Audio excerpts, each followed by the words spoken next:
Hello friends, स्मार्टो systems की कोरोड्रा series में आपका स्वागत है। इस सेशन में हम टूल्स को जानने की शुरुआत करेंगे। हम बारी बारी से टूल बॉक्स के एक एक टूल का अध्ययन करेंगे ताकि हम जान पाएँ किस प्रकार इन टूल्स को प्रयोग किया जाता है, कौन कौन से ऑप्शन इन टूल्स के साथ जुड़े हुए हैं और कौन कौन सी शॉर्टकट कीज़ के साथ इन टूल को आसानी से प्रयोग किया जा सकता है। तो आइए शुरुआत करने के लिए सबसे पहले हमारे पास यहाँ पे एक फ़ाइल उपलब्ध है। स्मार्टो सिस्टम प्राइवेट लिमिटेड का एक बैनर छोटा सा उपलब्ध है। यहाँ पे आपके पास यहाँ पे टूल बॉक्स में सबसे पहला जो टूल है वो पिक टूल है और ये सबसे इम्पोर्टेंट टूल है जो आप प्रयोग करते हैं अपने कोरोड्रा में ड्राइंग करते समय।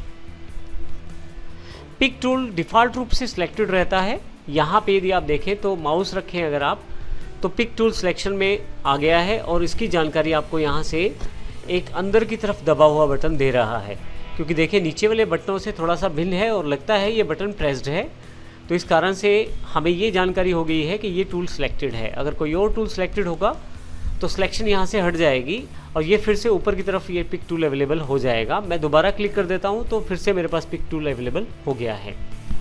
एक टूल के साथ कई टूल और भी जुड़े रहते हैं। यदि आप माउस यहाँ क्लिक करके रखें कॉर्नर पे तो आपके पास देखें इसमें पिक टूल में दो टूल और भी जुड़े हुए हैं, फ्री हैंड पिक और फ्री ट्रांसफॉर्म। इस प्रकार अर्थ ये हुआ कि एक पिक टूल के साथ दो टूल और भी जुड़े हुए थे। इसी तरह से जिस के साथ ये निशान है छोटा सा, इसका अर्थ ये है कि यहाँ पे इसको आप एक्सपेंड कर सकते हैं टूल बॉक्स को और यहाँ पे इससे रिलेटेड टूल्स को आप आसानी से देख सकते हैं। इसी तरह से क्रॉप में भी ऑप्शन है और जूम में भी ऑप्शन है। किसी भी टूल की अधिक जानकारी के लिए आपको केवल क्लिक करना होता है और आप उस टूल की हल्की सी डिस्क्रिप्शन यहाँ पे देख सकते हैं।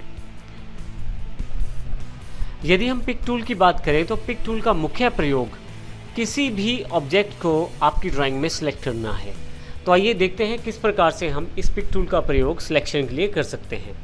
सिंपल तरीके में किसी भी ऑब्जेक्ट पे यदि आप क्लिक करें तो वो सिलेक्टेड हो जाएगा। जैसे मैंने यहाँ टेक्स्ट को सिलेक्ट किया है तो आप देखेंगे इसके आसपास यहाँ पे ग्रिप्स अवेलेबल हो गई हैं। यदि मैं बीच में आके माउस को रखूँ यहाँ पे तो मेरे पास cross hair mouse icon available हो गया है। अब यहाँ पे यदि मैं माउस का लेफ़्ट क्लिक दबा के रखूँ तो इस पर्टिकुलर टेक्स्ट को मैं सेलेक्ट करके बाहर लेके जा सकता हूँ। ये सिलेक्शन पिक टूल से ही हुई है। अगर आप किसी और ऑब्जेक्ट को सिलेक्ट करते हैं तो उसको भी आप ऐसे बाहर लेकर जा सकते हैं। मैं अभी इसे Ctrl+Z कर देता हूँ। अब यदि आप किसी पर्टिकुलर ऑब्जेक्ट को आप सिलेक्ट करते हैं, जैसे हमने यहाँ